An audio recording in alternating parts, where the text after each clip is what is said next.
No belt, no pay for Khabib. Apparently this post-match little extravaganza that we see here where Khabib jumps the cage. Apparently someone antagonized him outside the cage. I believe it was Dylan from Conor McGregor's camp. He couldn't handle it. Khabib could not handle it. He had to jump out of the cage and literally rush him. And of course, there wasn't enough security on hand to even handle this. And, well, the Nevada State Athletic Commission apparently didn't like this. This guy is not from America, so, you know, he has to be concerned about if he can even get back into the country after this. Look, I mean, he's pretty much sitting on this guy's head here. When he jumps out, I mean, what in the world? This is, could you imagine being front row and having Khabib jumping at you like this, just lurching? Yeah. Of course, there's also a picture of Drake, his face here, and you know, he's front ringside there. He's apparently, I think he's sort of a fan of Conor McGregor, from what I understand. Yeah, I don't think Drake was having that either, was he? So, yeah, Khabib lost his purse. He's not getting his money, and they're withholding the belt at this point. However, you know, I was kind of thinking to myself, is this going to be something that will play out good in the end? Maybe in a Conor McGregor versus Khabib 2. Now, of course, some people are like, oh, that's not going to happen. But honestly, you know, who else was able to stand up to Khabib and he at least stuff his takedowns half the time?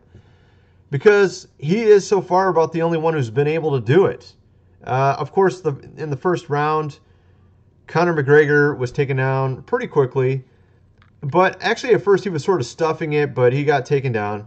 And as Khabib usually does, he ties up the legs, usually puts one over the other one, and somehow is able to tie them up to where they can't get up anymore. It's about the only person that's able to do it like this. And so far, Conor's the only one that's been able to stuff it half the time. Up till now, pretty much no one's been able to stuff it. So, I mean, he's about the only one who's at this point been able to at least do okay against Khabib. He was taken out via submission. Actually, let me show you this here. He was already out at the end of the match. But again, like I said, right after the match, Dylan from Conor McGregor's camp was taunting him, and apparently he couldn't handle it, so he jumped out. And then, of course, after that, while Conor is still just, you know, waking up from this whole thing of being submitted, then some of Khabib's camp jumps into the cage and gives him a right, you know, to the face. So it's pretty amazing, actually. Didn't do any damage, from what I understand. Conor was more concerned about the fact that he lost the match. However, Conor McGregor was able to... The first round, he was taken out pretty quickly, and he couldn't get up for the most part, the entire round. But the rounds after that, second and third and fourth, he was able to stuff a lot of the takedowns, which for the most part, nobody before him was able to do. However, in the final round, he was taken down and submitted. Of course, Conor McGregor is still getting paid. You know, the question is, where is this going to lead to next? I think, honestly, you know, I was thinking a little bit like, you know, this can't be the case, but it's just so strange how a lot of these things seem to be more like the WWE as days go on, you know. We had Conor McGregor throwing a wheelchair at a bus and breaking up windows during a UFC fighter, you know, some time ago. And now he's finally come back into the octagon to only have this happen, to where Khabib now is the one in trouble. And of course, 3 of these guys are in the big house now from Khabib's camp because of what they did here. All right. So, and these guys are not Americans. So, you know, they're in a foreign land getting in trouble like this. You know what I mean? So it's kind of amazing to think about what's going to happen with the future. I mean, is Khabib going to be able to enter even the country now after what happened here? You know, that's a good question. I mean, but it's all good for controversy. Everybody's going to be talking about this I think it's gonna make a lot of people aware of the situation. It's gonna bring more people into this whole thing. I mean, Conor himself has brought a lot of people into watching UFC. This could ramp up to a massive second match between these two guys.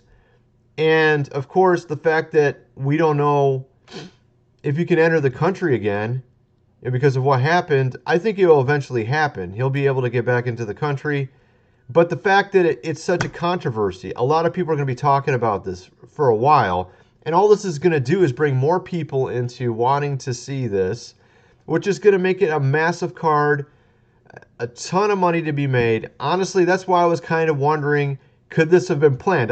Honestly, I don't think it probably was, but you never know, man. It's just amazing to think about all this, I don't think you could plan something like this out. And, I mean, of course, you don't know if you could actually get back in the country again anyway. So it seems like a really kind of a crazy thing to do. But it seems like it's great to bring in the views, to bring in more people, to bring in the money. You know what I mean?